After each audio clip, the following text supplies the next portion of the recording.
Hey, good morning, Misfits. It is May 6th, 2020. I hope everybody is doing well. I hope everybody is having an amazing day. And maybe your morning already started off amazing because it's the afternoon for some of you who are on this global conversation this morning. I would ask you to just sit where you are for just a second and become aware. Become aware, because in this moment, there is no lack. The lack that exists is a mental state. It's a psychosis. You have enough air. You have enough of what you need. It's this longing. It's this unconscious state of compulsiveness that causes us to have this feel of lacking. Your heart is beating. The sun is coming up. It already came up. The planets are rotating in the right place. The earth is spinning. Everything is happening for the last millions of years perfectly and in order. And you have one idea that causes you misery and pain. It might be time to look at that. So just sit for just a second. Take a big breath in.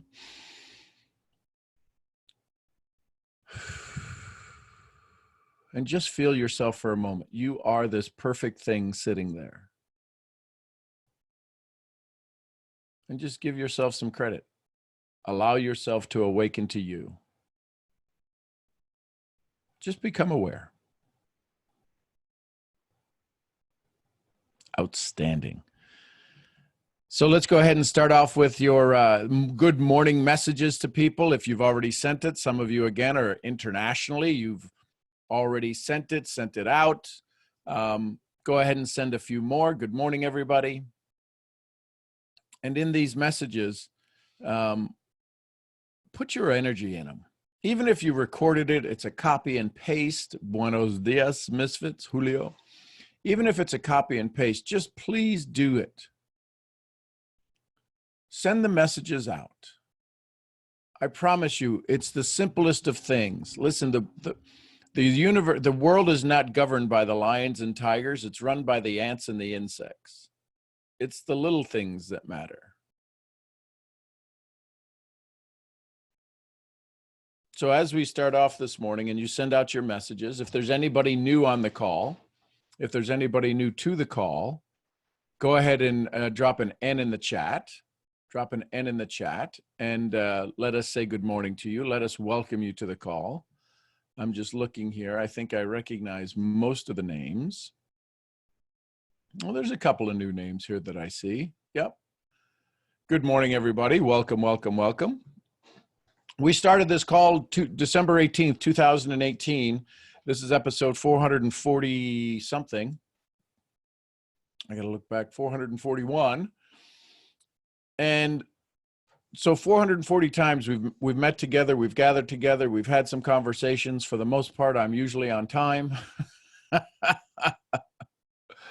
But what we do is we have conversations to see if we can awaken, to deal with the challenges that exist. And this isn't a monologue place. This isn't me just spouting off ideas or giving you nuggets or giving you ideas or conversations. This is about you participating in your future, taking an active involvement. In my meditation this morning, the question that came up is, are you looking for acceptance or for a cure? Are you looking for acceptance into the madness that is your life, or are you looking for a cure for it? And the cure is very simply the misery or joy. What is the thing, if you were to ask yourself, what is the thing that makes your decisions? What is the thing that drives your choices? People would say thought, awareness. It comes down to desire. And in this moment, there is a desire. What got you here was desire, not the alarm clock, not the fact that it's a Zoom platform. What got you here was a desire. You woke up. You drank water, you went to the bathroom, you had a cup of coffee, you did all of these things, and the only thing that drives all of those things is a desire. And the challenge is when desire starts to drive us to acceptance. Desire only takes us to the level of our awareness, and then we always want more. What is the ultimate of desire? The ultimate of desire is fullness, is everything. Desire wants everything. And what is the everything that you're moving towards? Right? You get one car, you want two cars. You have one cow, you want two cows. You have $1 billion, you want $2 billion. If you lost $1 billion, can any of us fathom the loss of $1 billion? I can't. I can fathom the loss of 1 million, but I can't fathom the loss of 1 billion. So the farmer who has 2 cows and loses 1 cow, is it the same? Is it not the same? Cannot loss create the same misery? Cannot the thing that was desired cause the same misery? The $1 billion lost and the cow lost, can't they create the same pain? The feeling of loss? So then a cow is worth $1 billion. No, that's not what it's saying. It's the desire. So how do you get over that pain? You become conscious again. Where we all sit today in the repetitive state, I've said it before in the addiction to approval, it's not what they say about you, it's what you say about their comment to you that drives you insane. Suppose I made a new word. Suppose I made this new word, and the new word was arty-darty. And it got put into the dictionary. And all of a sudden, arty-darty means it's worse than, like, it's the combination of screw you, jackass, and bumbling idiot. It's just, that's the definition. You're all of those when you hear arty-darty. But until you know the definition of anything, does it mean anything? So when somebody says you're not a good networker, arty-darty, but yet we give it a decision. We give it a meaning. I'm stressed. Compared to who? Compared to what? My life is miserable. Compared to who? Compared to what? What is this desire that makes it miserable? If you have misery in your life, is it not desire? When does it go away? When a puppy shows up. Or if you like kittens, when a cat shows up.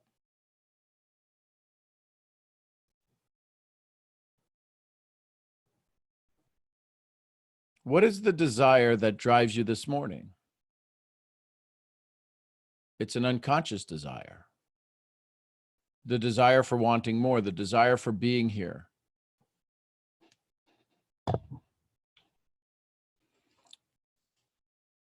You can only desire from what you know. Would it be fair to say that there's a good chance, an outside chance, that I might love my son Mason more than you? There's probably a good chance for that, because that's what I know. It's not unknown to you. Would it be possible to say that you love your family more than I love your family? Yeah, that'd be a possibility. Desire can only affect us based upon what we know. So what is this boundless nature of desire? What does it bring you?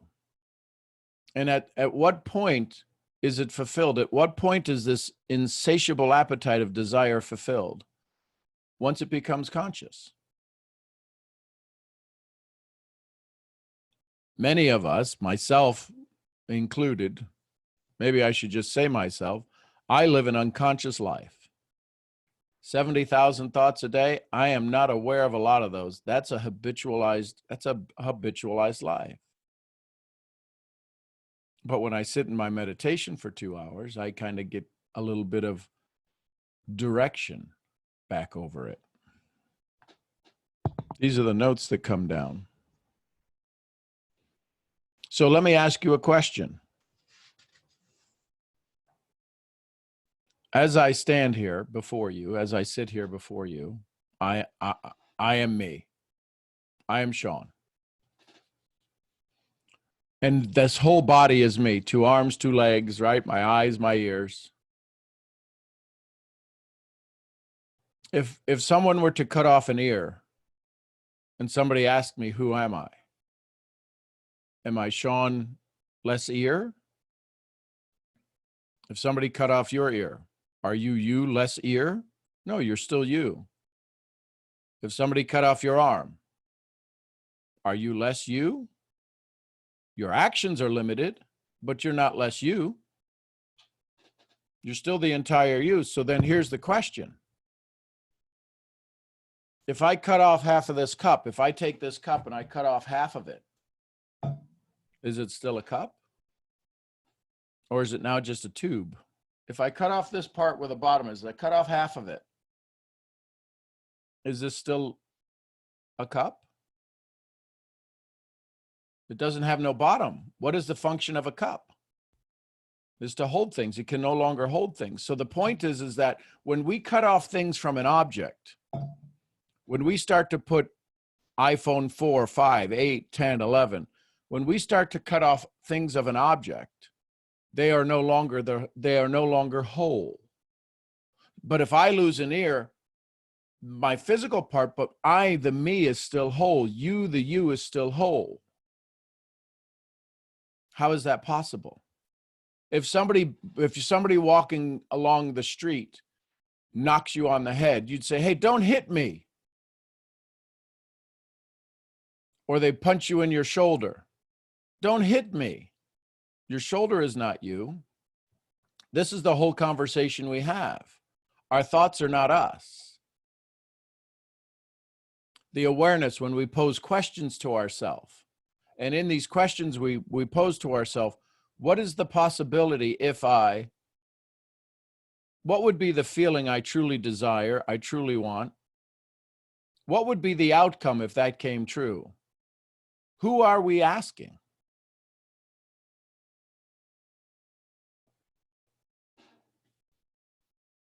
So this idea of this moving from consciousness from unconscious to consciousness is all we're looking to do. That's what our prospecting is designed to do. That's what our questioning is designed to do. That's what our search for faith is designed to do, is to move us from an unconscious awareness to a conscious awareness. If anybody has ever been in an accident, God willing, if anybody has ever been in the north, been on ice, and the car starts doing the 360s and you're just going down the path and zoom, zoom, zoom, zoom, and all of a sudden it's like everything slows down. Anybody ever experienced that? If you've ever experienced that, type a Y in the chat. If you've ever experienced that spinning of a car on ice, or an accident where it was a near miss, but everything slowed down. How is it possible that the earth didn't change its speed, its rotation? You had no control over time. You became conscious. And in consciousness, everything slows down. There is no time management in consciousness. There is no good or bad in consciousness. There's people passing away this morning. If it's not in our consciousness, it doesn't affect us. Right? Anybody ever see Bruce Almighty? And when he has to go do the emails, reply to the emails, and he starts hearing the voices, And he starts replying to the email. Okay, you got, and then he's like, oh my gosh, too much, too much, too much. And he just wants to hit yes to everything. And everybody's winning the lottery. Here's the thing. Everybody wanted to win the lottery. They win the lottery. And what they are? They're obsessed with that they won the lottery and they didn't win enough.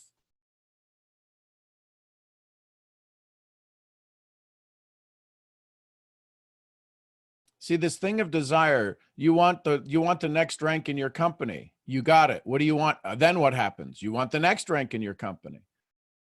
And then you feel you have to learn something new and do something different and have more this and do more that and get more people and get. And then you get the next level. And then what do you want to get? Get. And then you want the next level. And then what do you want? Get. Yeah, but I'm gonna save people. I'm gonna help people. Why do you need ranks to save and help people? Well, I need the money. Money is just a flow of energy. What state of mind do you need to be in? What state of being do you need to be to allow money flow to you effortlessly and easily in any moment? Why is there lack? It's because of our unconscious habitualization of the stories we tell. Do you listen to some of the folks who have relieved themselves, who have told their stories? Michelle Davis, a recent one. Heather Love is another one. Kayla Cortez is another one. If you were to ask them, Sharon Gist is another one. If you were to ask them these, now that their story was told, now that they've had this conversation with themselves, what has become on the other side of that? The story is still the same story. The story has now become real, and it has, and it's in the essence of other people listening to it, to realizing the courage it gave them and not the fear it gives us. Me talking about the story at the age of 14. The story of Mason's birth. Instantly going from non-dad to dad. Talk about an awakening. I say all of this to say, from you to go from your current rank to the top rank, what is the shift? See, we have been told to live life on installments. We've been told to live life on installments. We have been guided and coached to live life on installments. Every company sets it up so that we live on installments, and that you're going to reach this rank and then you reach this rank. Why can't you just jump ranks? What is the ultimate thing necessary to reach the crown jewel in your company? It's people. Why don't they teach you the study of people and not the study of comp plan? Might it be possible they don't fully grasp the study of people?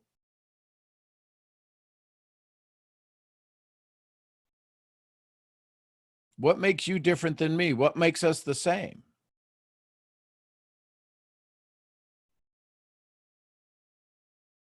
In this moment, you are everything you will ever be.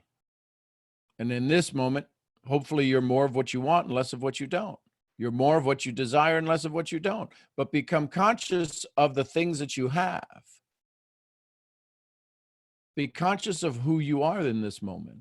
You are this amazing story.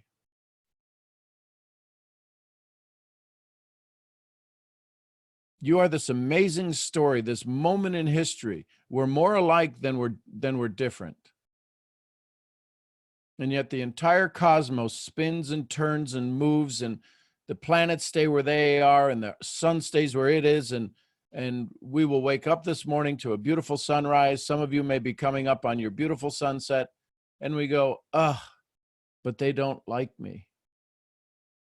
If you were required to make the appropriate noise for the sun coming up, the planets all staying in place and gravity working and everything working and the oxygen level staying at the appropriate thing so we can breathe, wouldn't you wake up in a state of absolute bliss every morning? But yet we wake up and the first thing we do is we grab our phone and go, I can't believe that SOB didn't like my post. I thought she liked me. I thought they liked me. They told me they were going to like my post. And the entire universe is collapsed to the speck of dust on the planet called you, and the world is miserable.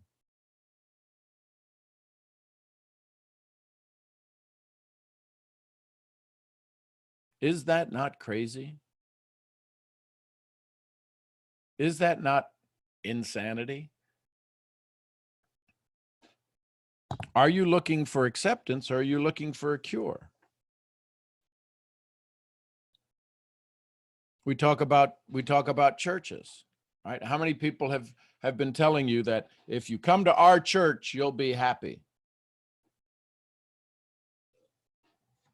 If you join our network marketing club, you'll be happy. I've seen people come out of restaurants and movies with bigger smiles on their faces than I have out of churches. I thought they were going to find God. I thought they had an appointment. They have an appointment at 11 o'clock with the church, with the God, with their temple, with their mosque. 11 o'clock, we're going to go have an appointment. So if you don't go inside, you're not part of the appointment. Is this like an interview? And they come out of the appointment that they had, and they're already talking about the people who were in there and they weren't good enough.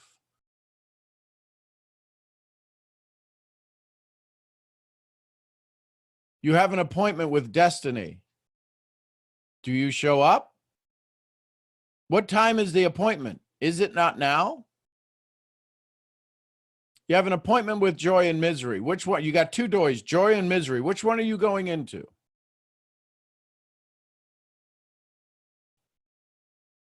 If you go into the misery, don't be surprised.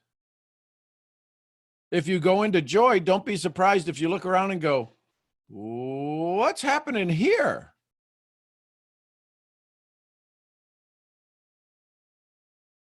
I don't know if any of you have ever experienced that. I was raised Catholic.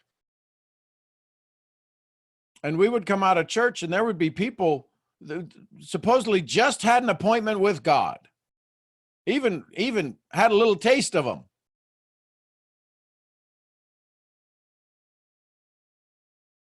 And we're waiting for him to, okay, how long is his closing little sermon going to be? Because I want to get out, because we're parked right out front. I don't want anybody waiting on us to get out of the parking lot.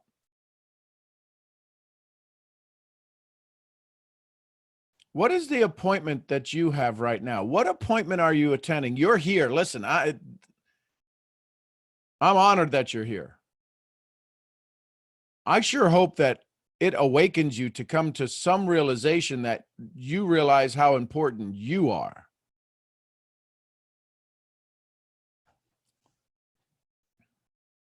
I'm just looking at my notes here. People say, well, you got to detach yourself. Well, you can't, don't even worry about that. Just detach for that. Listen, there is only addition and multiplication. There is no less in life. You're an idiot. You can't ever unhear that. Now, I hope you know I was joking and it made you giggle. But there's stories that are still running people's lives from childhood. We just got to stop thinking about that. That's impossible. It's until there's a new version of the story told, and it's until you tell the story in a way that it serves you, not that it straps you. The desire is to be free. Then why would we hold on to anything that holds us back? Because that's the power of the story. That's the power of the subconscious. That is the addiction to approval.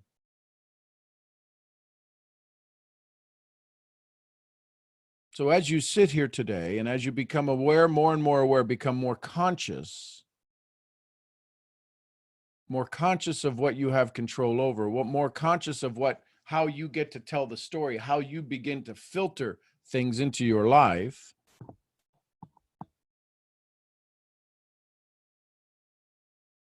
If we reduce our desire, right? People say, well, you shouldn't think that big. How many of us have ever been told by our parents, no, don't think that big. That's you're kind of thinking just a little bit bigger. So we think if we're taught if we don't desire as much, we won't what as much. we won't suffer as much. I go back to the $1 billion and the cow. The farmer who has 2 cows and loses one, does he not suffer the same as the man who loses $1 billion? So if suffering is the same, whether it's $1 billion or a cow, what might it make sense for you to go for? How much of your life should you live?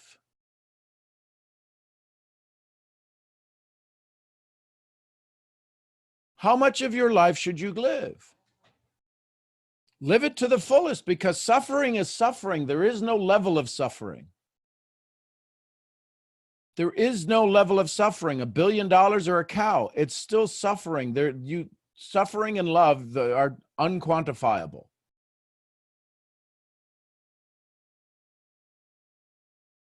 And I hear what Sarah Jakes is saying. Passion. Listen, here's passion. You get onto the football field. We're talking about soccer. You get onto the football field.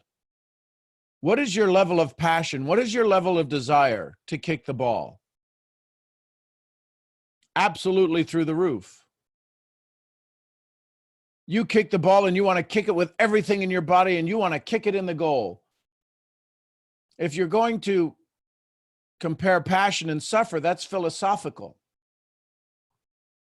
Suppose you're philosophical on the pitch, you're philosophical on the field, and the ball comes to you and you say, well, should I kick it? Should I not? If I kick it and I win, does the other team lose? Let's do this fair. You kick once, I kick once. You kick once, no, it is passion. It is desire. It is all out. The challenge is that we have a very hard time rolling our passion, rolling our desire back up.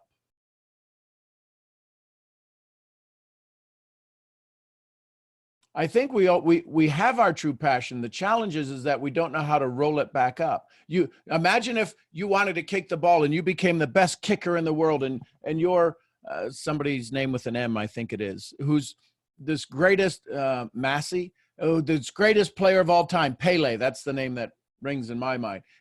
And you kick, and you can kick it and you can spin it and you can bend it like Becca and you can do all of this. But once you leave the field, what if you kicked everything when you left the field? You are this amazing, brilliant individual when you are on the field, but you leave the field and you go to a bar and you start kicking chairs and kicking people, and you're just this amazing kicker. You're now insane.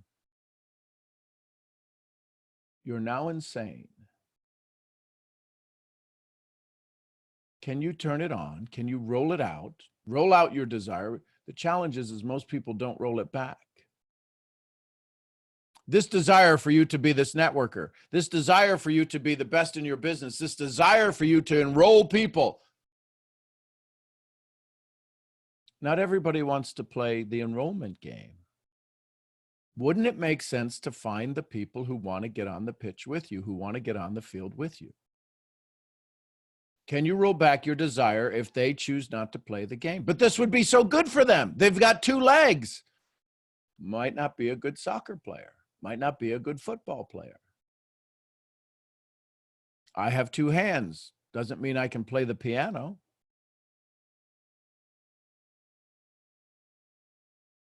So this whole idea of being able to be conscious of your awareness, to be able to turn the volume from 1 to 10 and back down, requires a level of consciousness. And it's always add and multiplication, add and multiplication. You have one bad prospect, you have one bad meeting with a prospect, there's a chance you'll add another one. The challenge is that when we think we're going to do it harder, faster, we take somebody else's script and we try to use it for us. We don't adapt it to ourselves. We then get multiplication. Right? You're climbing the ladder fast. I think it was Covey said, I'm not sure what book, but maybe it was Covey. Maybe I was somebody much smarter than me that said, but you're climbing the ladder fast, but have you checked to see which wall it's against? So this level of desire is there, but we're always looking for a desire of acceptance, social acceptance. I want this because they have that. Why do you think Instagram and Pinterest, but Instagram, why do you think everybody gets motivated when they see a Lamborghini and they see somebody buying a Lamborghini? It's because they want the object. To get a Lamborghini or to get, I don't know, leaf lettuce is the same thing. Desire.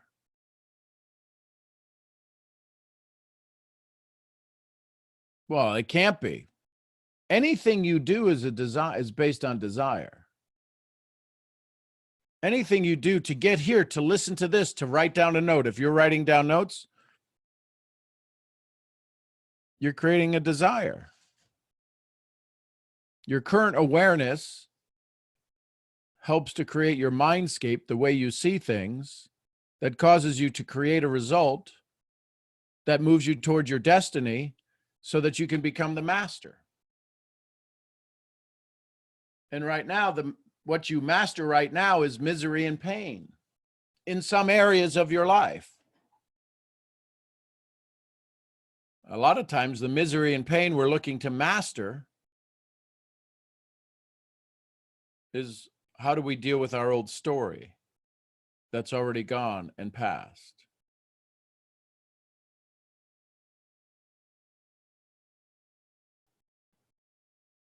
All that to say is that in this moment, when you become conscious of this moment, and this moment, and this moment, and this moment,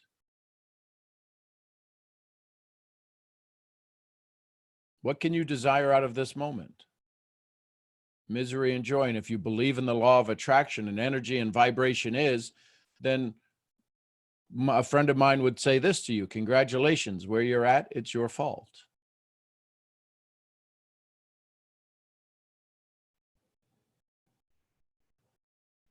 And how many of us don't know what we don't know? Every hand has to go up. We don't know what we don't know. But can we sit and listen in this moment for maybe the solution that we're looking for, the joy that we're looking for? Because what we don't know is how to be joyful. What we don't know is how to love misery and turn misery into joy. What we don't know is fill in the blank. But if we start with the basics,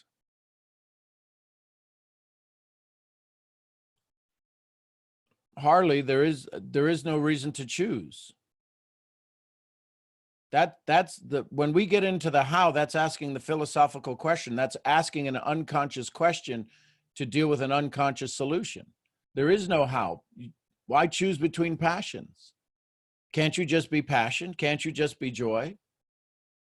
Can you go pick up dog poop in the back of the yard, or caress a baby, or cash $1 million check? Can't you do all of that with passion and joy? Now, some people may say, see, passion is what causes the intensity. This all becomes about involvement. The way you amp up your passion, the way you amp up your desire and intensity is all based upon involvement. There's a protest going on somewhere right now in the world. I ain't got no passion for that protest because I'm not involved. So choose what you're going to involve yourself in mentally, spiritually, physically, emotionally. And whatever you involve yourself in, that's when your passion shows up.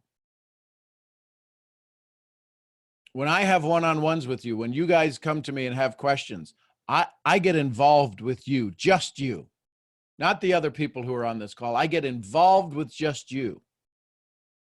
It's why I can say things with you, to you, have a conversation with you that's like unbeknownst to anybody else. It seems like we're the oldest of friends. We're the dearest of friends. You tell me things nobody knows. It's because we get involved in the conversation. Too many of us never get involved in a dialogue with somebody. Right? You've heard me say it before. I'm on a small talk diet. So there's no reason to choose between your passions. Because in this moment, what are you doing? In this moment, you choose joy or misery. Whether it's opening a door for somebody, or falling down steps.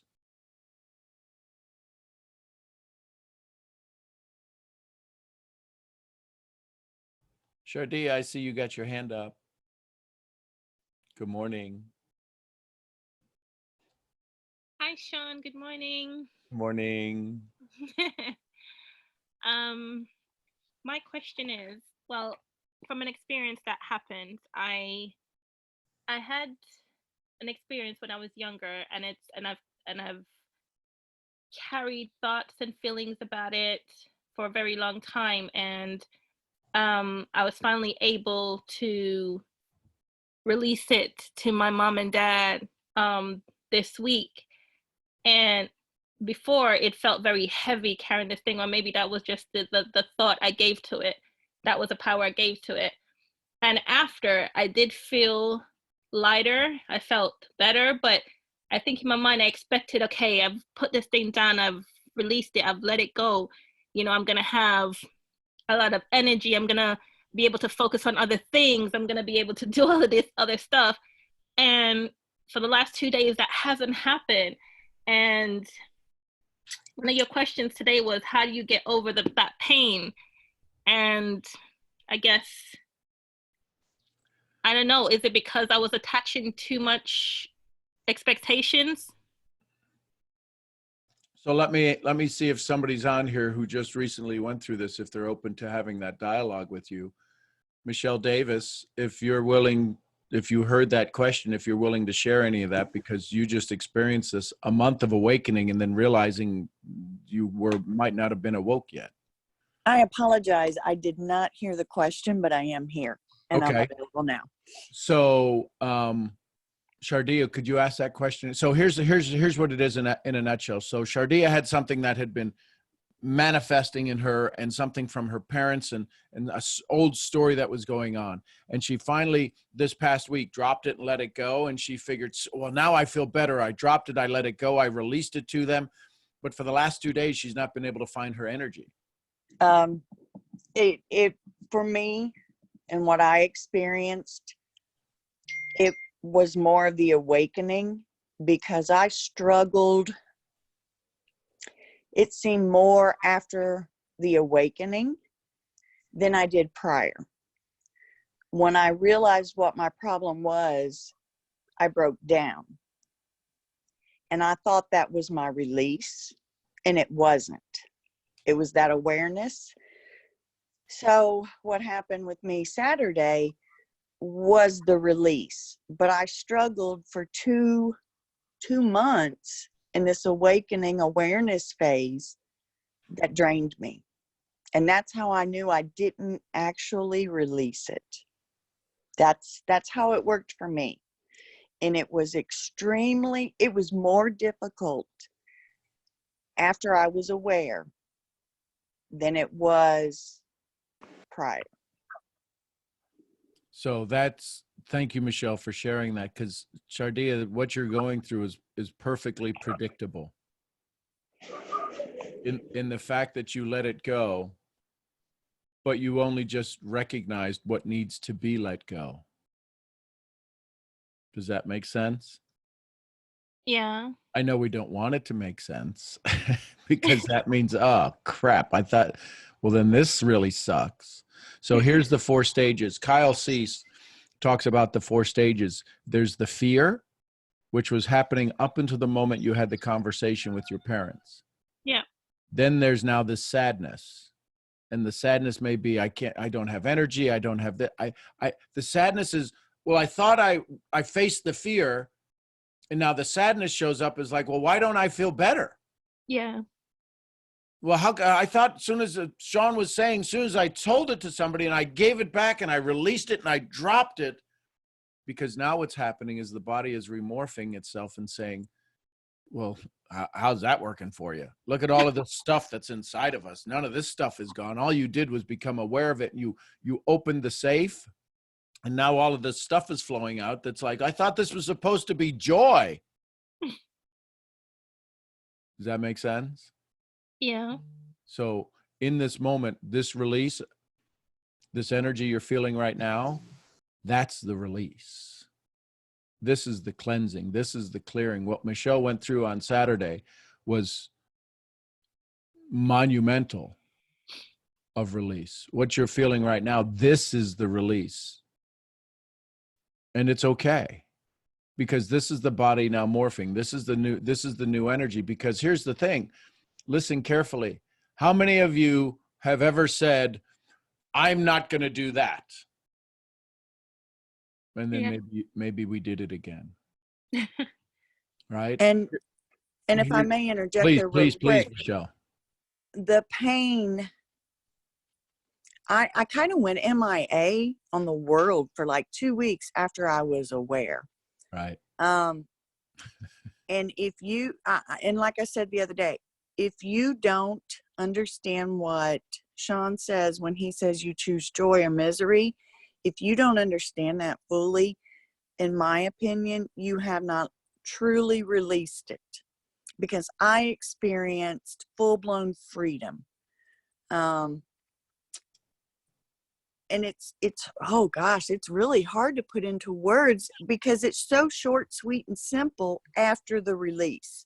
Right. Once I was aware, and I thought I had addressed it, I thought I had let it go, but I did feel worse, way worse. I mean, like I said, I kind of went MIA on the world for about 2 to 3 weeks. I just wasn't interested in anything. It wasn't the weather, you know, so until you feel that true joy, in my opinion, it is not released. Sean, is that correct? Well, again, it's correct because it's coming from you, the one that experienced it. So Shardia, what Michelle is saying is that recognizing it, so here's the story. Have you heard the story about the man walking down the street and finding the hole in the sidewalk? No. Okay, so a man walks down the street, sees a hole in the sidewalk, and falls in. The man walks down the street the next day, sees the sidewalk, yells at it, and falls in. Then there's the third day, the man walks down the street, sees the sidewalk, knows it's there, and falls in and complains. Then the fourth day, the man takes a new street. You're right now recognizing the hole is there. You might even be recognizing that you've stepped down into the hole. And that's what this is. This is stepping into the hole. The good news is we're all here to help you get out. We're all here to help you say, it's easy to get out. But the challenge is that you can't hear the easy, you can't hear the pain, you can't hear the sorrow, you can't hear any of this, because what's happening is that as you go through this, you believe you're by yourself.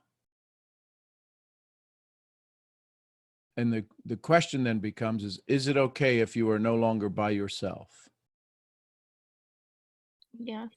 And in understanding that you're not by yourself, it's okay for you to lose your way. It's okay for you to get lost, because right now you're feeling an emotion that hasn't been there before. You're feeling a discomfort that hasn't been there, literally a physical pain in your body that hasn't been there.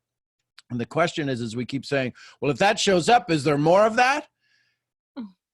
Even the sun sets, my dear. Even the biggest wildfires eventually go out. And so too shall this pain, because your consciousness, listen to me carefully. If you become conscious, and in your consciousness, what would you consciously choose? Pain or misery? I'm sorry, pain or joy? Joy.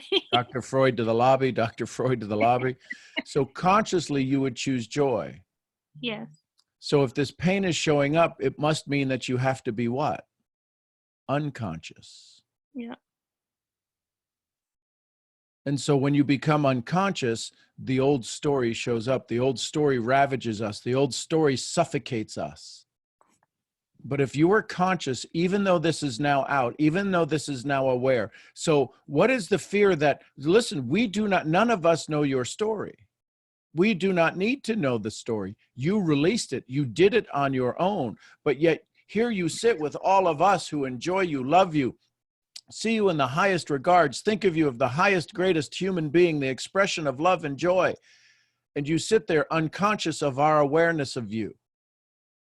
If you knew what we think about you, if you knew what we think about you, what do you think you might be in? Pain or joy? Joy. So then unconsciously we sit there in pain.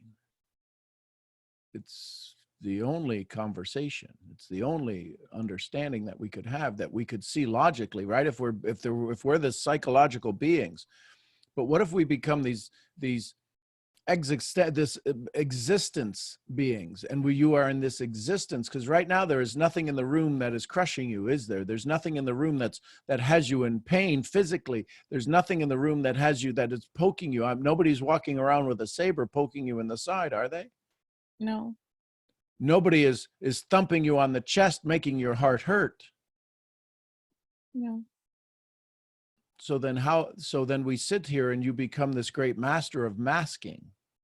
Because if we were all sitting in your room, you might have a different look on your face. So isn't it then possible that this unconsciousness is fighting to keep you in the unconscious? And we sit here telling you, we hold you, we love you. Michelle, who is at 52 years old, who's a little bit older than you, has walked through this pain just in the last 4 days, 5 days, 3 weeks gone MIA. Experience this and can feel every cell in your body exactly how you felt it, because this is still so real and raw for her. And she still sits in Awakening every morning going, that story is no longer there. And you sit here saying, but I have to pay for this. You've already paid for it in all of the holding. You've already paid for this thought process you've carried. You've already paid in full. When you release it, it was paid in full. How many of us have ever bought something, paid for something, and went, I should have never done that? Buyer's remorse. And so you sit here now saying, but if I give that up, I don't have to tell that story anymore. I wanted to tell that story. The question is did you really want to hold on to that pain any longer? No. So then why does the pain continue to show? It's the unconsciousness. But you don't understand. You're absolutely right. We don't understand. I can't, because I didn't live your pain. I didn't carry that burden. Something inside of you, your greatness inside of you, the joy inside of you decided to release that. This is every one of us. The joy that ever lets you release anything is the joy that lets you release everything. It's the unconsciousness of the old story that puts you there in this discomfort. Why aren't I happy now? That's an unconscious question. The question is could you be happy now? I want to be. So the conscious question then is, I want to be happy. So then the conscious answer needs to be, what makes you happy?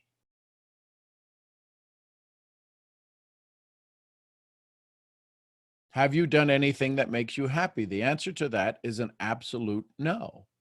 Is there a song you like that makes your feet tap or makes your booty shake or does something, right? What's a song you love? Tasha Cobb's Leonard, I'm Getting Ready. Okay, so can you play, is there some way that you could play that on your phone right now? Yeah. Could you please find it and play it? Yeah. Alexa, play Tasha Cobb's Leonard, I'm Getting Ready. I'm Getting Ready by Tasha Cobbs Leonard, featuring Nicki Minaj. And I want you to pay attention right now to your soul. And I want you to pay attention right now to your soul. Has it changed? Ears haven't heard kind of blessing. Do you feel it? Kind of blessings that's about to fall. Yeah. So in feeling it right now, listening to this, you change this. See, that's the conscious decision. You decided to step up. You decided to tell Alexa to do what she needed to do. You have this authority. You have this control. Listen to that song. This is what moves you. Who would ever tell you to not play this song? The unconsciousness that resides inside of you. You became conscious now. Tell me what you're feeling in this moment. The song is about getting ready for something that you've never seen, but you know there's greater coming. So I believe those words so much. So what before this call started this morning, was not your greater coming on its way? I guess I couldn't see it so much. No, because you stayed in the unconsciousness. What if you played this song for the next 24 hours? Would there be any doubt about your unconsciousness having to take its seat in the back place? But all of a sudden now you're conscious and now you're stepping into it. What didn't exist this morning, the pain and sorrow that existed this morning, what didn't exist was the place where you played the song. And now all of a sudden, in the right environment, in the right place, your personal reality changes your personality. And listening to music, your soul is changed. You are prepared for what was unknown. You are prepared because in this moment, the unknown has showed up. Your greatness has been revealed. There is no place for the old story. The old story was old story. What's the new story? In this moment, what the next moment that comes, will you choose joy or misery?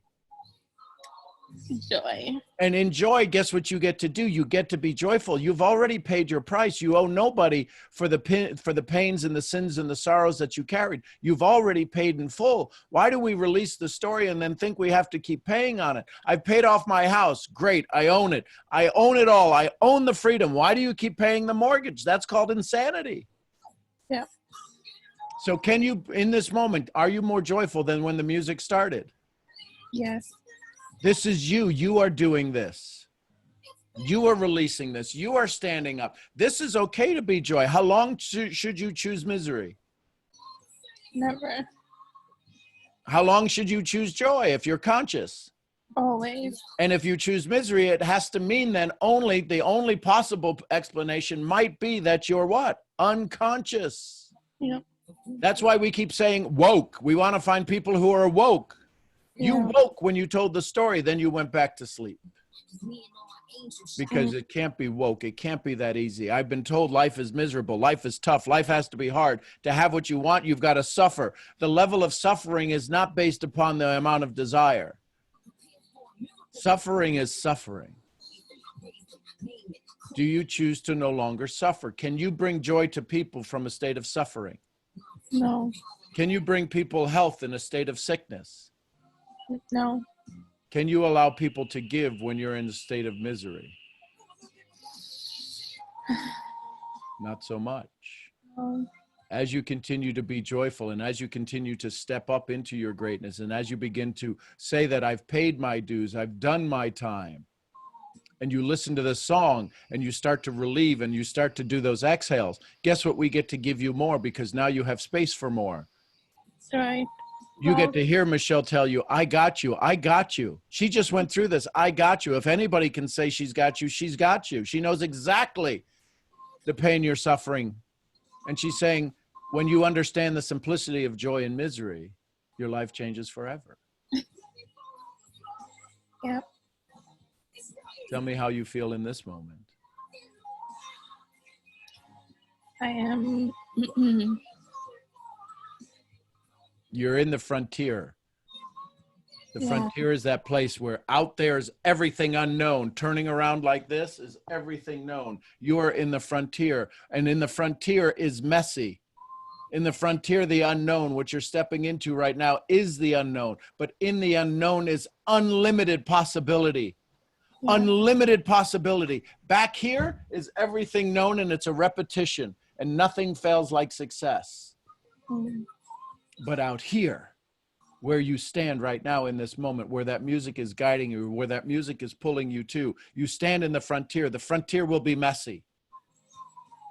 But that's your message. And in the frontier, it will be messy. And when you look to your right, there's Michelle, and there's all of these friends. And you look to the left, there's me and all of your friends. And all of us here in this moment right now are stand with you on the frontier and say, let's do this together.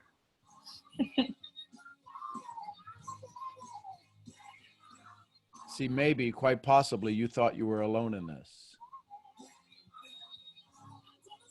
But when you look to your left and you look to your right, we all stand there with you in this community. We love you. Thank you. I love you guys so much.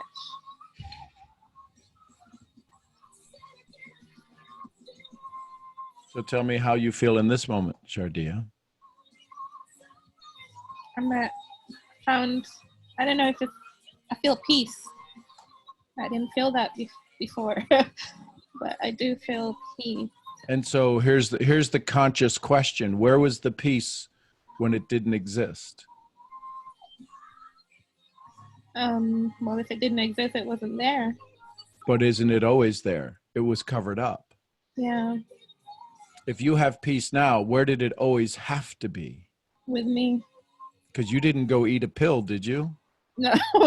Right? I'm just saying, so people, this is where narcotics and alcohol and pain meds, we write a prescription. You just wrote a prescription for yourself. Do you realize you activated the greatest pharmacy on the planet simply by asking a physical object to do something and play a song that you could have easily done at 4 a.m. and 3 a.m. and 2 a.m. And when the body starts to memorize the song and the feeling of joy starts to fade because it's become the new normal, fear, sadness, the new normal, and then excitement, you will go through now, what you will experience now is sadness and normal and back to, I can't believe I got over this so fast. Oh, I need to pay more suffering. My friends told me, you don't deserve to be happy. What are you doing? And they keep pulling you back down, and then you'll listen to the song again. You'll come on the call tomorrow and you go, oh my gosh, I feel better. You'll remember Michelle's words to you, I feel better. And then all of a sudden that new normal becomes the new normal. And then we get stuck on that plane again. We get stuck. And what happens is on the frontier, we turn around and we stand and we look back to the planes and we go, I did all that. I did all that. I did all that. Look what I did, instead of saying, I'm going to do all that.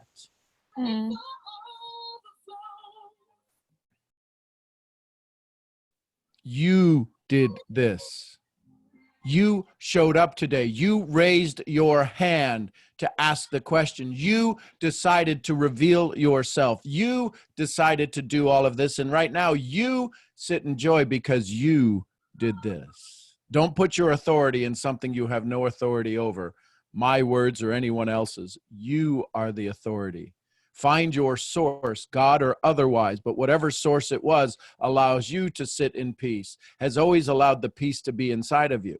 It's the unconsciousness that is called our experience that masks everything of the greatness inside of us because we are not tall enough, short enough. We're too dark. We're too light. We're too much accent, not enough accent. Our hair's too curly. Our hair's too straight. Our parents are no good. Our parents are good. We come from a poor country. We come from a rich country. We live in a good house. We live in a bad house. And we live in all of this object world. And we lose our state of mind, which is joy, which requires a level of consciousness we only experience when outside objects allow us to have it. When you realize that life is not about the objects, it's about the way we interpret the objects, and the way we decide to let them leverage us in life is how much we choose our joy.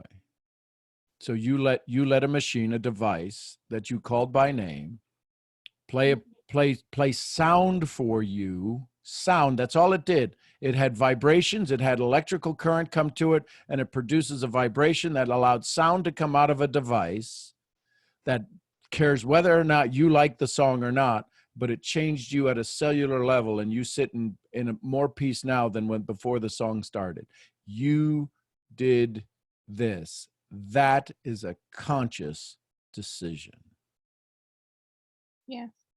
I applaud you for being so brave to take back control and liberation of your mind. Thank you, Sean. You're welcome. Can I ask quickly? You said there were 4 stages. You named it 2. What was the- Fear. Yep. Sadness. That's where you're at now. Yep. New normal. See, now you're at a new normal. You've told the story, you went through the sadness, and you sit now here at this new normal. Okay.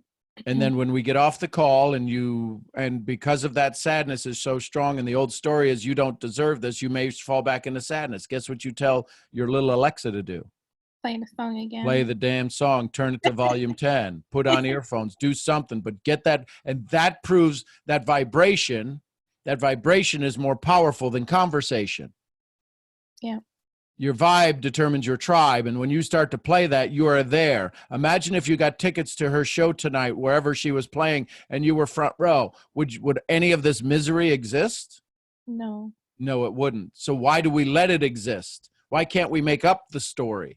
If we're telling ourselves a lie, why don't we tell ourselves better truths? Yeah. So fear, sadness, the fear of telling the story, the sadness of once I told it, the new normal that you're entering into now, and then the excitement that you get to stay here. Yeah. But see, it's once we move from the normal to the excitement that, oh my gosh, I have control. Mhm. I am conscious. I am becoming conscious. Because the old story, to think of an old story that ruled your life for years or months or minutes, is an unconsciousness. Yeah. And as soon as you became conscious and told the story, the fear sets in. The old story shows up going, what was it from the Minions? Bee doo, bee doo, bee doo, bee. And they're breaking through walls and they're doing the bee doo, bee. Warning, warning, Will Robinson. All you did was tell a story and released it, and your whole body collapses on itself and it crushes itself. You gave the keys to the kingdom away. I did, and now I sit in peace and joy. Sucker. Oh, wow. Thank you so much, Sean. It And is my everyone else, privilege. thank you so much, all of you. We get to do this with you, not for you, with you. You're the one that started it. Please, please give yourself credit for that. You're the one that picked the song for Alexa to play. You did this.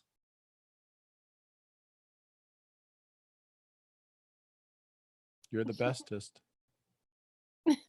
So how are you feeling now? I'm happy. And how long ago did you tell the story, release it? You said it's been a couple of days? Yeah.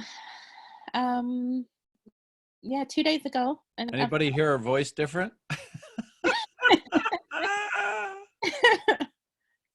So 2 days ago, you've sat for 48 hours in misery with the same complete control that you've taken in the last 40 minutes. Yes. Congratulations. Welcome to the conscious world. Get here, I think I'll stay. I love it. Thank you for being here. Thank you for being a great student and a great example to help others on the call today. There's 168 people here. Some of them probably awoke because of you. I appreciate you all. Here we go, folks. You all ready? Buckle up. Good morning, Brittany. How did I know he was about to call me after you said that?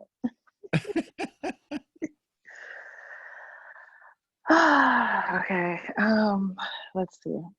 So, good morning, everybody. I'm a little bit more shocked. I was trying to process how I feel about there being so many people here. It was kind of like a deterrent, but also a motivating thing, because one of the issues, Sean, you know, I never know how to say these things, but I think what I've discovered is that what I thought I got over, maybe I really didn't. And everything has been really intense lately. And for some reason, I've fallen so much back into my old habit, Mm-hmm. and it's, let's see. Oh my God, people tell me that all the time.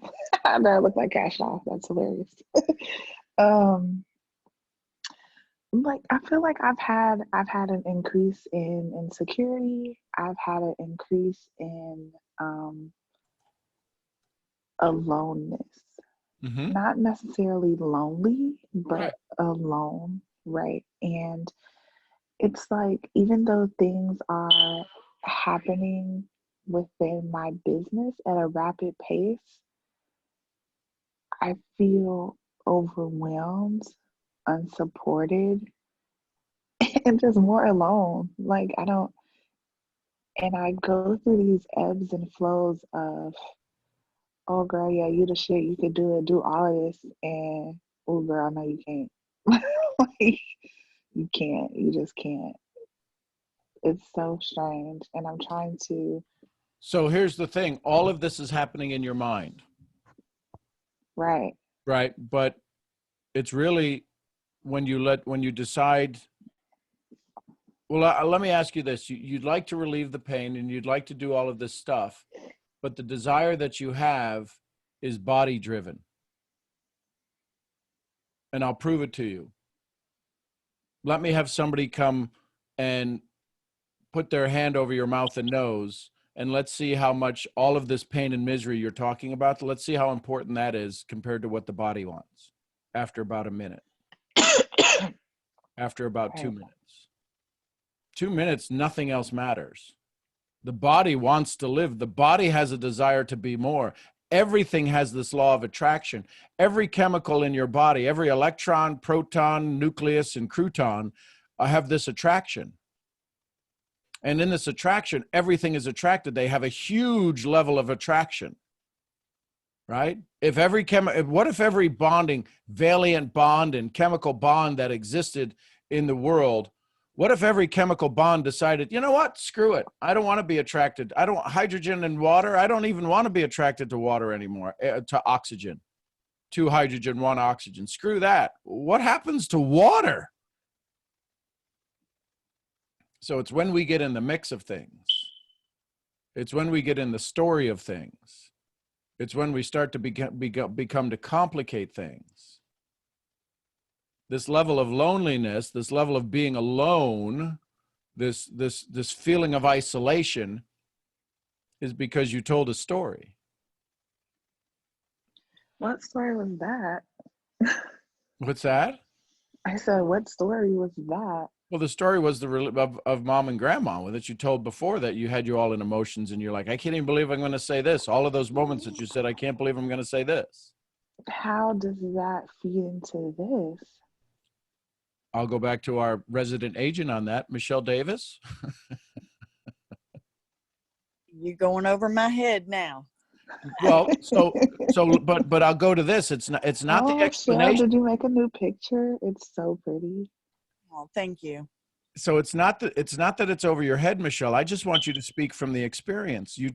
When Brittany had her release, and you absolutely came unglued because you're like, I've got freedom. And then you go MIA for 3 weeks to a Saturday that we walk you through this process. We walk you through a process that you really realize all of a sudden, now that's what freedom looks like. I was only kidding myself. So what is this? Because this is exactly where Brittany's gone through.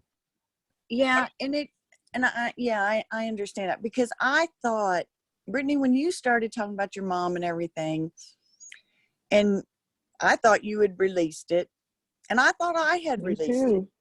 You know, I mean, I cried, and I'm like, in the next couple of weeks afterwards, I'm like, oh my gosh, is this what this feels like? It was almost like I wanted to be back prior to learning what my issue was. It was more painful after what I now call my awareness. And my release came, it was weird because Malik was in joy. But like I said, Saturday, I knew something was wrong because I couldn't feel her energy. So I knew something was wrong, but I didn't know what it was. I thought, well, I'm just having an off day. You make all these excuses. And then until Sharon started talking, and I don't even remember what all Sharon said. I mean, I couldn't concentrate. That probably for me has been the biggest realization, was that after my awareness, I couldn't concentrate. And I couldn't figure out why. It wasn't, I was thinking of, my mom and what had happened and my realization. It was none of that. I couldn't focus and I couldn't figure out why. And I was experiencing like the depression, the lack of energy, and I can say now my mind goes a million miles a minute all the time. Well, it did. And Saturday I noticed my thoughts were calm. I'm like, and that's when I totally understood what Sean was saying, choose joy or misery. It was like I truly could choose. It was, thoughts were coming into my mind so slowly. But now keep in mind, I thought I released the day that you came forward. I mean, I thought I released it too. I felt good about saying it, getting it out. But the biggest difference for me was repeating my story. I'm kind of selective. My mom is still living. She's on social media. So I don't want to hurt her because, it's not her story. But I don't want, she's in her 70s. I don't want her to take it the wrong way. But I truly can say now, it is so much easier for me to tell my story. Where when I was in that awakening period and thought I had released, I felt bad about telling my story. Like, oh my gosh, how can this be? Now there's a different understanding towards the person, especially towards my mother.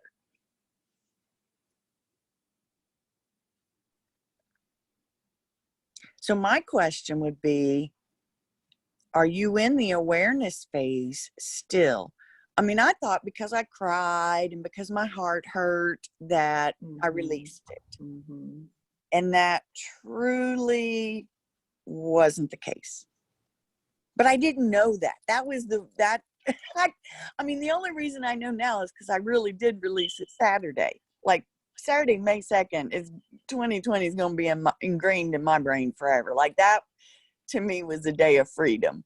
And that's exactly how I felt. I felt freedom about my whole life, not just what was going on bothering me with my relationship or lack of motherly love, because it's not even my relationship with my mom, more lack of motherly love. I now am free about everything. Yes. Nothing bothers me. And that's why I say I truly get when Sean says choose joy or misery, because now I can. And that to me was my real release. And I'll tell you, I'll be honest with you, it was hard for me to follow these calls after my awareness. I had a hard time concentrating on these calls during the whole month of April. Like I would have them playing.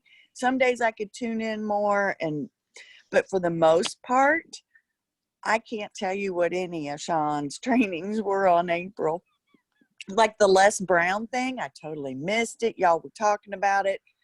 And I couldn't get into it. I couldn't focus. Focus was the thing. I could not focus during the whole month of April on anything. My network marketing business, I went MIA. Just life. I went, and Brittany, I get what you're saying, where you feel like you can't do it and, your business is booming, but you can't grasp it. You can't get a handle or a hold on everything. I feel like that with, okay, go ahead, keep continuing, I'll wait. Well, I'm Sean, I don't know if this is appropriate or not, but did you really release it? And that's what I was about to say, because it's not about, well, in my mind, It's not about did I really release it, but was that actually the thing that I needed to release? Is it something else that maybe I'm holding on to? Some more to the story that I'm missing, that I'm not saying? Because it seemed as if I quote quote went through the motions, but I also felt the feelings. Because if you guys remember, I got on here and I was like, whoa, I had this awakening, like it's all about joy, belief, blah blah blah blah blah blah blah blah blah. And I was doing the damn thing. And then I had this literally this big crash. And it's because, well, I'll just say it. Because it was like I was trying not to say it, but can't hide the truth from Sean. Can I offer an observation on this, Sean? Hold on, Bob. Hold on. Hang on. Hang Sure. on. Yes. Go ahead, Brittany. It seems like as if for some reason I keep placing my value in other people and the way that they interact with me. So it kind of goes against how I traditionally think about things, because I try my best to think about things objectively until I don't. And this goes back to me wanting to be in control so that I know that I'm safe. And when I release that control and I allow people to act as how they want to act, do what they want to do, say what they want to say, I feel ostracized and I feel disregarded and I feel just disrespected and devalued and underappreciated. Like, and I'm trying to figure out why is that, because I know that the things that people do is more about them and less about me, but I just always feel so affected. Like I just feel like if they do one little thing, it's like, wow, they never love me, they never respect me, they hate me, like they just don't care about me at all. And it just sends me down this spiraling hole. But Brittany, And I can't pull myself out. Brittany, can I ask you though? You said something that stuck with me. You said, but I went through the motions. And now understand, I went through that same motion after you did, that same day. I thought that was my release. I thought, oh my gosh, this is it. I'm cured. And it was only the beginning. It was only the beginning. So did you really release it? And what I'm hearing, and Sean, again, should not be saying this. I don't hear your release. I don't feel my release. Then did you really release it? Well, that's what I'm saying. Like, was that actually it? Like, was that the thing? Did I dig deep enough? Do I need to look somewhere else? What is it that I'm disregarding?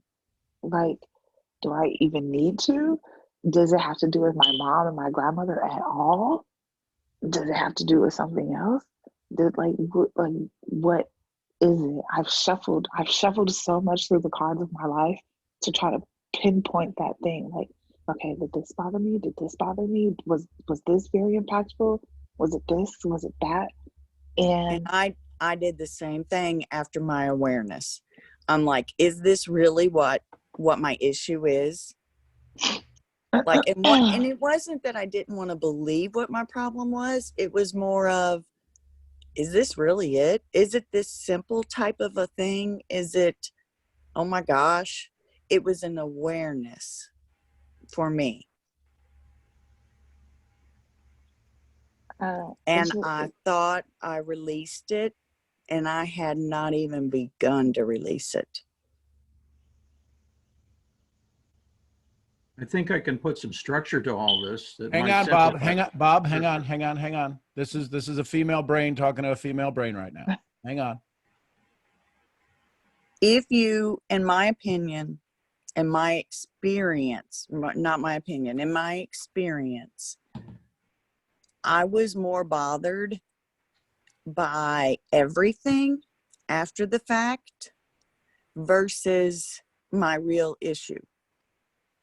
Because I thought I released it. So I was like, well, that's not it. I kept looking for more. And it sounds like that's what you're doing. And there was nothing more. There honestly wasn't. If you, and when I released, when I broke down, it was almost like visualizing going down a hill and coming back up. But I did, and like I was telling somebody the other day, may have been yesterday, I felt strength come over me after my release. Now, I thought I felt that when I became aware, because I was crying, my heart was hurting, and I thought and that's why I thought I'd released it that day. But the strength that comes from the release is like nothing I can explain or put into words. The rest of my day, Saturday, was so different. It wasn't just a good cry like I had when I became aware. Let me put it that way.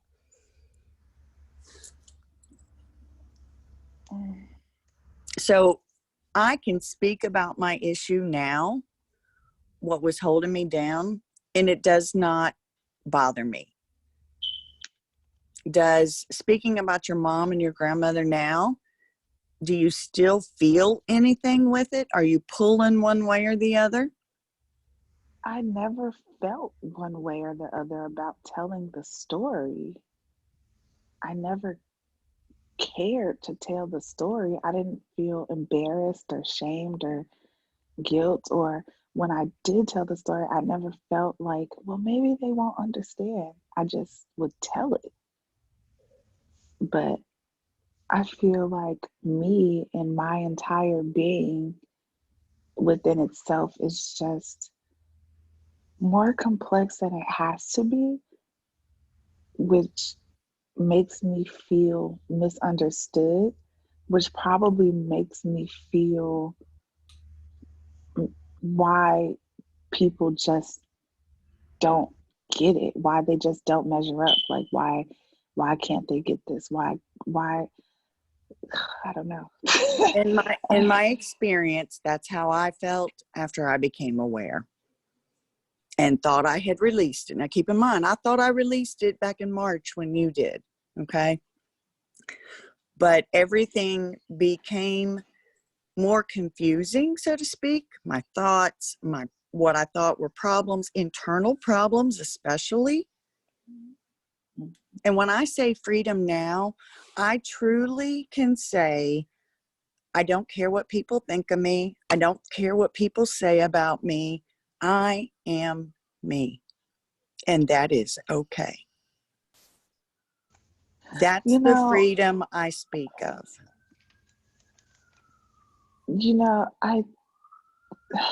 I feel this is okay. So now this is getting interesting because it's like I feel that way when it comes to women, but when it comes to men, I don't think that I feel that way. And it doesn't have anything to do with my physical appearance, but more so about my strength as a woman. And I think sometimes I, especially being in a business with men who they just, y'all, I'm dealing with this thing about me being emasculating and just not valuing men at all. And that's something I'm trying to work on every single day. It's like being in a business with men and then them not being able to, they don't think and process in the same way. So subconsciously and just almost naturally, they place women on a lower spectrum, right? and they just disregard women naturally. And then when you come forward and you say something, and then they glaze over what you're saying, then I feel double disregarded. And it's like, yo, then maybe so. And I have a couple reactions. It's either, okay, now I need to stand and step into my masculine energy so I can overpower, but I don't want to overpower. And I'm just confused, as if I I just really wish that complementary energies can coexist without the ideal of a placated hierarchy, which is just mind-boggling to me, because it's like we can coexist in this space on an equal level playing field, if only. So then even when it comes down to my romantic relationships, any and everything, well, not any and every, no, and in everything that a man may say, not necessarily say, because I don't really trust what people say, but what they do, I scrutinize it with the strongest microscope ever. And I say, see, here's this thing where you just don't value women at all, and it's showing. And then I become a super bitch. Like, Girl, you ain't telling me anything new. I've been married 3 times. 3 times. Okay. And even looking, the way I looked at men in the relationships was different Friday than it is today. mhm, Now, mine stemmed from that problem with the, a woman figure. And I've always had problems having female friends. I've always said I have a lot of masculine energy inside of me. mhm, And I always just attributed it to the fact that my mom and I never were close. My dad and I were closer, so I was raised more manly, I guess, so to speak. You know what I'm saying. So, but now today, I see. Brittany, the only thing I can tell you is I see everything different today. Everything. I mean, just the whole world, people, everything. mhm. My thoughts are not racing a million miles a minute. And now, for 52 years, for as long as I can remember, my mind has gone a million miles a minute. I thought it was just normal for me. And I now realize it was everything I was holding on to. And I didn't even know what I was holding on to. See, I thought that I but like I thought that I was just so unaffected by people, and then maybe quarantine happened, and then I started to see stuff on social media. I started to see how people reacted.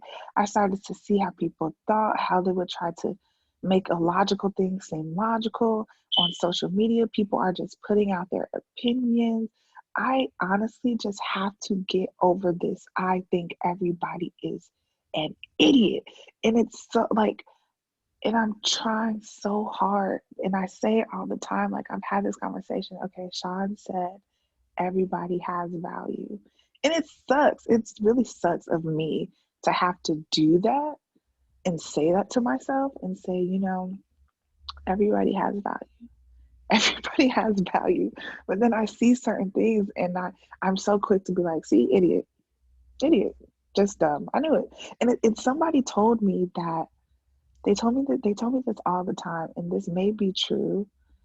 And they say that I try to look for things so that I can attack them. So I can be like, so I basically manipulate the situation in my negative favor. So I can be like, see, it is negative. It wasn't you. I knew that you were going to do this thing that I said that you were going to do. And they're like, it's not even their own energy, it's mine. And it's so funny because Rhonda is like on my screen right now.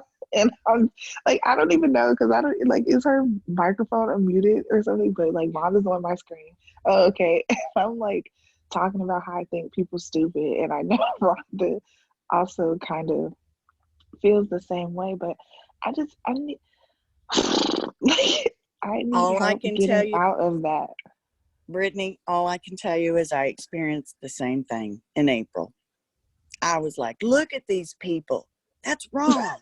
How can you say something like this at this time? And I was trying to push my energy off on someone else. Now, today, I can read posts on social media, and if they feel that way, well, I mean, oh, I'm sorry you feel that way, because life really is better than what you think it is, you know? Yes, I see truly. things differently. And I'm holding to the fact that, did you really release it? I don't know why I'm Right. holding to that, but No, maybe only, I and I didn't. think part of it is because you went through, it's like we're just side by side on this. I went through that same thing in April. The same thing. Looking to push my energy off to prove that the way I'm thinking is the right way, trying to Oh, pick yeah, me for little sure. fights, Yes, little, me. just to prove my point. Yes, yes, yes, absolutely. Today, I don't have a point to prove. I really don't. I mean, I honestly feel that. And I've tried to prove points all my life. Years worth of trying to prove points is now gone for me. Mhm. I So don't, it honestly, I see people as individuals, and I understand how we're all different and how it's all good. That's the freedom I'm talking about. I have freedom in my Yeah, mind, not only in my heart, but I noticed Saturday afternoon, the freedom in my mind is unexplainable. which See, makes me question, well, why am I putting my freedom in the hands of someone else? And Sean talks to me about this all the time, and it's just like, Brett, why? Because on one scale, I've attempted as much as I could to not participate in like capitalism and consumerism and not work a 9 to 5. That's never been my thing. You're not going to be the boss of me. Nobody's going to be the boss of me. Nobody has authority over me. I'm my own person. And then it's like, if somebody does something, I'm a wreck. And it's just like, whoa, I'm allowing them to control my emotions. How? How can I exist in, it's like, okay, so this goes back to me being at the edge of the cliff, and I'm literally standing sideways, not front or backwards, but I'm standing sideways, and I have one foot on the rock and one foot into the free open space. And I'm just wobbling back and forth, trying to exist in two planes, and it's ripping me apart. Does that make sense? it does. And you need Yeah. to take the leap. You need to take the leap. You're afraid of truly releasing and letting go. And my thoughts. Sean, please interject. I know you will at any Michelle, time. listen, there's nothing I could say. There's nothing nobody could say right now that is more valuable than your current experience, because nobody has recently gone through this. So there's only one person that can speak to Brittany right now, and that's you. And especially from a female brain to go, girl, I'm right there with you. Listen, I like guys. I'll never love guys the way that you guys manifest the frustration, the aggravation. They're guys. So Rhonda and I were talking about this thing with her sister, and she goes, yeah, it's that hangy dangy down thing that messes everything up. So you ladies keep talking. Michelle, you are perfectly conditioned and mentored to be the mentor in this moment. So please continue. Okay. I'm learning. Well, Wow. Okay. So Monique said, and this is interesting that this word came up, because Monique said, for me, it was because I didn't trust myself. And for me, I don't trust anybody else. And I feel like all the trust is in myself. But is it, if I trusted myself, I wouldn't, if I just wholeheartedly trusted and believed and put all of my faith, cognitive dissonance, yes, if I put all of my faith into myself, anything anybody else did wouldn't bother me. So I don't trust myself, but why don't I trust myself? Because Is it because, you're still holding on to something, Brittany. what is it? I don't want it anymore. So now, Brittany, so now a conversation can happen because you just asked the question. What is it? Now there's dialogues that can happen to be able to start to dive into that, to ask some questions towards that. Now we know it's not the story of your mom. It can't be. I came to that conclusion earlier. That's why I was like, maybe that wasn't it. I think it has something to do with a man for sure, because I just hate men so much. Not you, Sean. You're different. No, That's what I tell them, all of them. No, but so now there may be some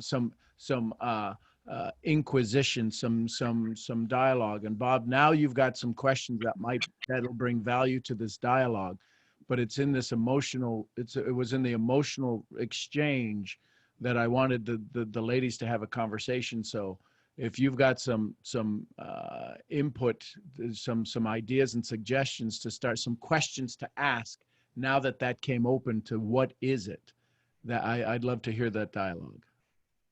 Okay, what, as I'm listening to both of them, I'm thinking I've got good news and I've got bad news. The good news is that they've both started to become introspective and becoming aware of some of their process. The difficult or bad news is that this is much like baking a cake. If you've ever baked a cake and it didn't come out quite right, you didn't like the taste of it, and then you decided to go back and modify the recipe, you put a little more sugar in it, and that batch came out wonderful. Oh my goodness, oh, that is just absolutely delicious. I can't forget that. But until your emotional brain gets that new pattern put in place through repetition, not through understanding and I can't think of the right word, not through awareness, but through habit, you're liable to go back and make the old recipe again. And so when Michelle suggested that, oh, she had this wonderful awakening, it's like her old brain is still going to bake the old recipe until she, over a period of time, answered a number of questions that made her change her view on things. For example, I'm suspecting, although I didn't hear it overtly, she probably answered a question, what are my expectations in this situation? After she recognized what she was feeling angry, she was feeling sad, she was afraid, she was guilty or whatever. At some point, she answered a question, whether she overtly asked it herself or not. She changed her expectations, recognizing that maybe my expectations are unreasonable about people or about situations. And until you answer some of those basic questions for yourself and develop a new model, you're going to bake the old cake. So what I'm getting at is the bad news is that we got to create a new habit based on changing the way we look at things. And we have to do it repeatedly enough with the new feelings, so that all of a sudden it becomes a natural instinct to bake the new recipe that we really like. And some of that involves, you know, changing the story that I've been telling myself. Well, you know, maybe for Brittany, it's got to be something like, well, I've been telling myself that men are bad. I can't get along with men. Men are difficult. Well, what if she changed that piece of her recipe and started telling herself, you know, guys are not all that bad. It's just maybe the way I'm working with them. Can I say something to that? Sure. Okay. So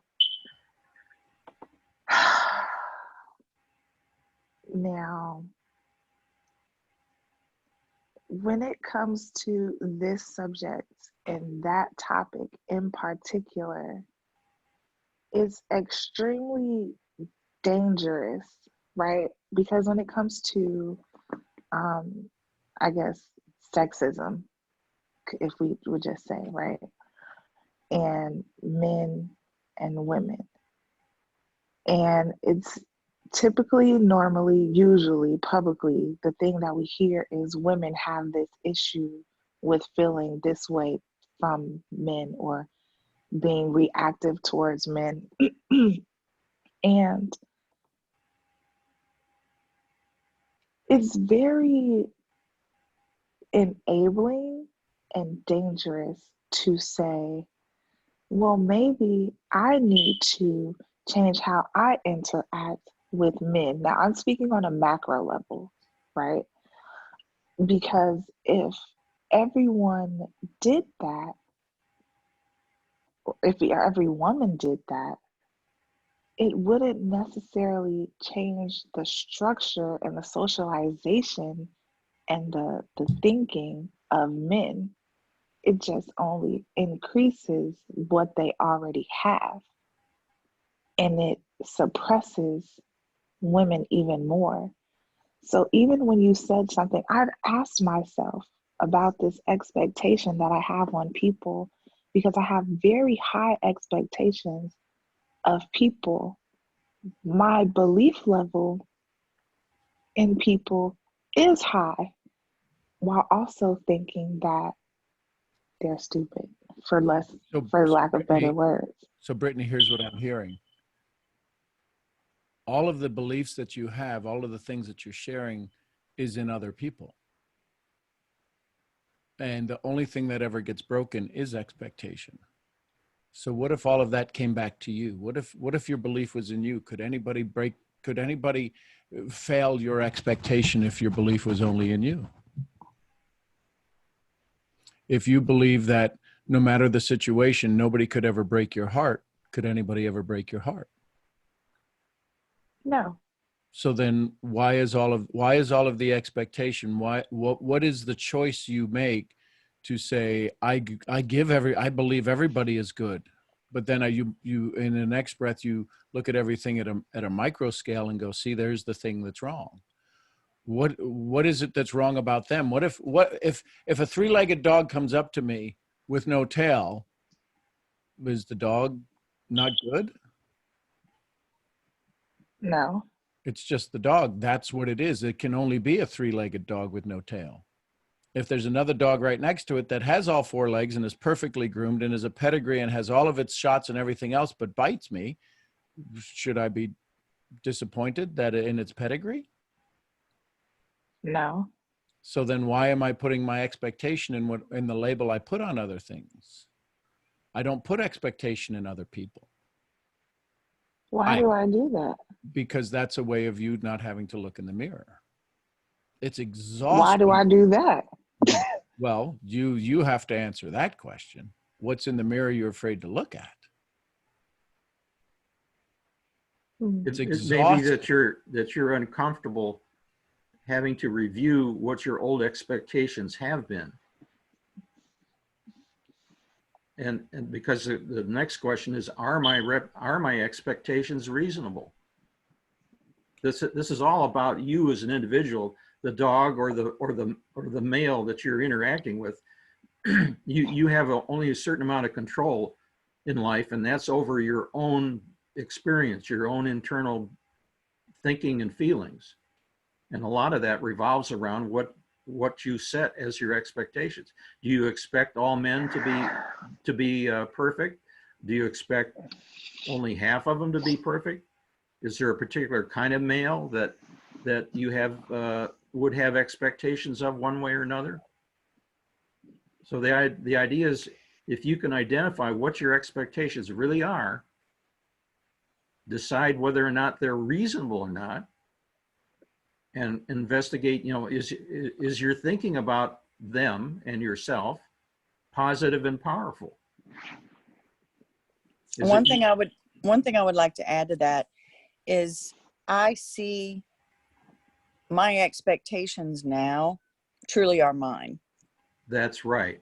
I'm not projecting myself on other people. And that's part of my freedom now.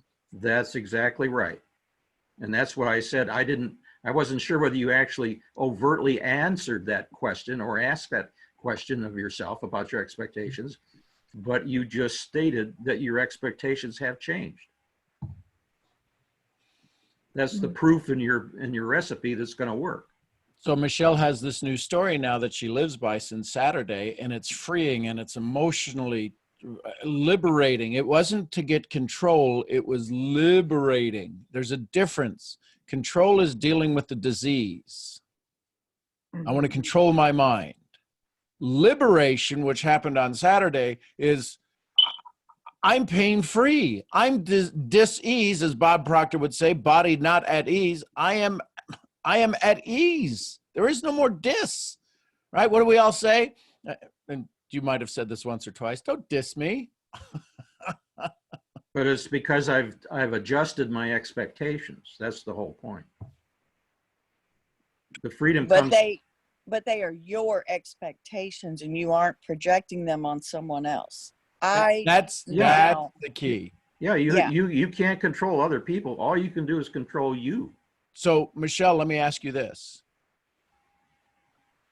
If we all picture a projector and the projector lights up on the white screen, Michelle, from Saturday to today's Tuesday, the thing that you say is the visual that I heard, and I know that sounds crazy, but there was this visual that I heard in I stopped projecting. The projector is still on.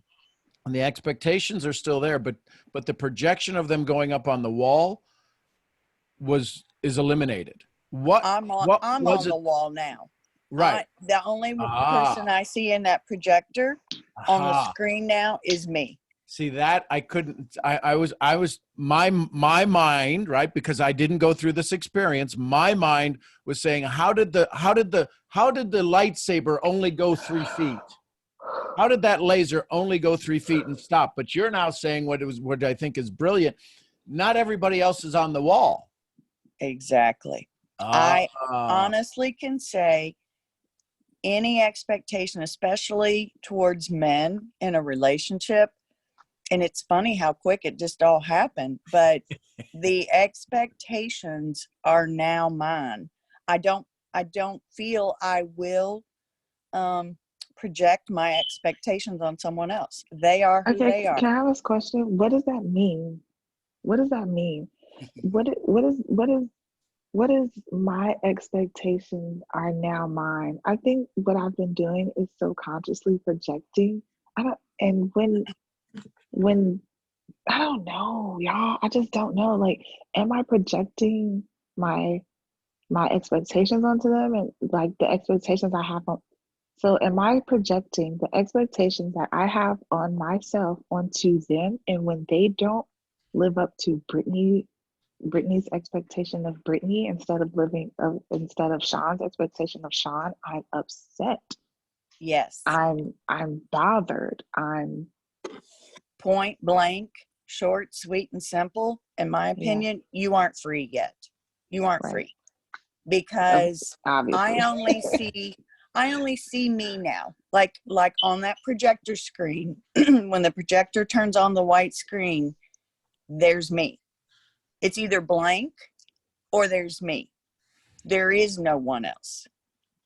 I think I'm able to do it on a case by case basis, but I need No, to be able to do it kind of blanketly. it's kind of an all or nothing, and that's where the problem lies. Exactly. You aren't free yet. So, Britt, when you put it up there and you find something wrong with somebody, it's something that you won't face in you. Well, be it male or female, there's a deficiency in you. The only thing we can see is the thing we lack. Right? If you don't have money and all anybody talks about is money, if you don't have food, the only thing anybody talks about is food. You have all the food in the world. Nobody talks about food. You have all the money that you want. Nobody talks about money. You have all of the people on your team you want. Nobody talks about building. You have all the retention you want. Nobody talks about retention. So sit cautiously and sit carefully with all of the things you find wrong in others. Those are the things that possibly, quite possibly, you may lack. And then once you put yourself on the screen and look at yourself and go, you know what? I love all of that in me anyway. This goes back to, see, I think I've realized this even before I knew you guys existed. But I've said this before, you know, the things that we dislike in others are things that we dislike in ourselves. Right. And so I think what I do is when I see it in other people, does it always show verbatim exactly what it is? Because if I see it in other people, I'm so quick to attack it, like it's like a white blood cell on it or something. So here's the question. Why put authority in things you have no authority over? Brittany, I almost feel like you're skirting around the issue. You keep Me giving too. I feel like that examples. too. You're giving an example of this and an example of that, and why do I do this? And I don't know if you truly know why you do or you don't. I can't pull that from you yet. But Well, maybe I don't love examples. myself. See, now today I can say I truly love myself. I am me, and that is okay. I don't see faults in myself now. I'm not looking for faults in myself. Let me put it that way. Right. And I'm not looking for faults in others. That's the freedom. There can be another reason why you get stuck in this. If you were, Brittany, were to suggest to yourself, maybe I don't have to feel the way I do about men. But if you ask, what is the essential pain in that? What is the reality of life that you need to recognize and accept in that moment when you're saying, I don't have to look at men the same way I used to?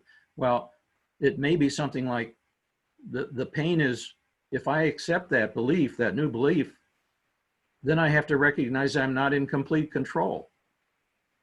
I can't always get my way. I'm really alone. You know, it's someone will reject me if I change my position.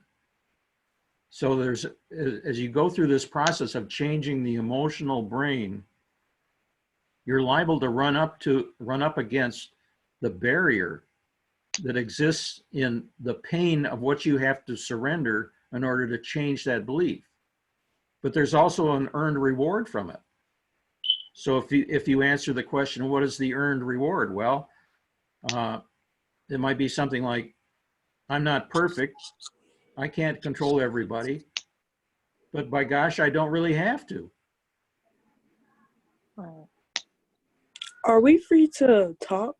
Hang on just a second. Michelle, what would you suggest? What would you suggest would be some homework for Brittany? I'm sitting here biting at the bit going, Sean, pull it out of her. Sean, pull it out of her. That's what I want to see, because the freedom on the other side is like no other. I mean, you don't care. And now I'm going to say this, but let me explain. I don't care how I speak to others. And I say that only in the sense that they are not going to hurt me back. Now, I say that, and don't mean rude or anything like that. But when I speak now, this is me. If you don't like me or you don't like the way I say something, That's okay. But it's not going to hurt me to hear, I don't like the way you said that. It's not going to hurt me. It's not going to hurt my feelings. I'm not worried about it. With my team, I'm in network marketing, and I see my team differently. I can only be me. I can only lead them the way I know how to today. If it works, it works. If it doesn't, it doesn't. I'll learn from it and move on. So like the men you're talking about and how, you're in this struggle for posture and authority, to me, I don't see that anymore within me. Those feelings are all gone. So again, I ask you, did you really release it, Brittany? Because you disappeared like I did, if I'm not mistaken. Like you weren't on a lot of the calls speaking up in April. It's almost like we're just hand in hand in this, like side by side. I'm like, where's Brittany? And it's almost like you were like me, like you were on here, but you really weren't, I'm just listening. I'm just listening. I'm here. I'm just listening. That's how I was. Even though I didn't hear a word anybody said, really. Me either. Me either. Some days I caught it. Some days I didn't, But what's that about? Even for the past couple of days, I haven't been here. If and I'm just like, okay. If you don't feel free, I mean free. I don't. Then you have not released it. You have become aware. And that crying, the motions was the awareness. You have not released it yet. You're still standing on the cliff with one foot dangling. That told me that was it. I'm like, she can give me all examples in the world, but she's not over that hill yet. She has not took the leap. Sometimes it takes a number of cycles going through this process of identifying your feelings, identifying what your expectations are, deciding whether your expectations are really reasonable or not, identifying whether you're thinking about the whole situation is positive and powerful, identifying the pain of what you would likely have to give up if you make a change, and then identifying what is the reward if you do. You may have to go through that kind of a cycle, through that series, and answer that series of questions, and have the new feelings bubble up when you recognize the reward of making the change. Like, I don't have to be perfect. Yeah. Well, and when you go through that enough times, your emotional brain gets the new habit. You have to burn in a new pathway in your brain. And the reason Michelle was able to do it on Saturday is because it was highly emotional. For the moment, right. But if it didn't, the reason it didn't stay with her. No, for Michelle, it stayed. It stayed since Saturday. And okay. Yes. Okay. I know what you were saying is because it was emotional, but not highly emotional for Brittany. And that's where we're kind of having this dialogue, but the original so-called release that she really didn't get, right, that didn't stay with her until the highly emotional state, because Michelle was the observer, and she's like, that's it, she's like me, I'm like her, we're two peas in a pod, and they both went through the same cycle. And Michelle got aggravated enough, and she said, you know what, screw this, I'm gonna ask. And she did, and Saturday was her release. And Michelle, to hear you, to listen to you, it's like I'm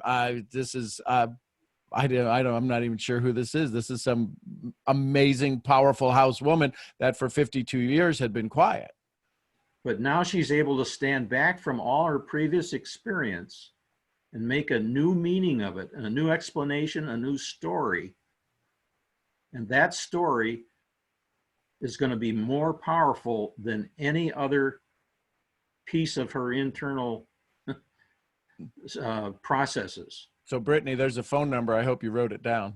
I screenshot it. You have your, I screenshot it. I can say my past is now in my past.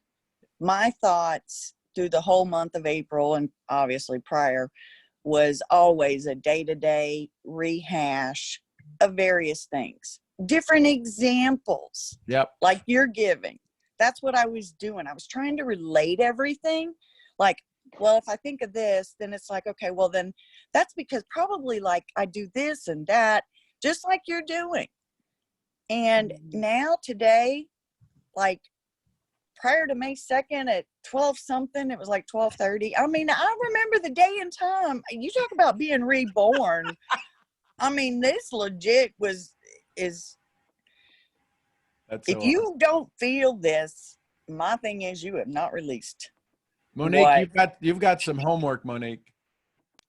I do. I have some homework, and I'm only giving you this homework, Britt, because I do this homework myself every day, still to this day. And before I go into that, I just want to say I love you so much when you're like this, which is the vulnerable Brittany, the Brittany that's asking questions.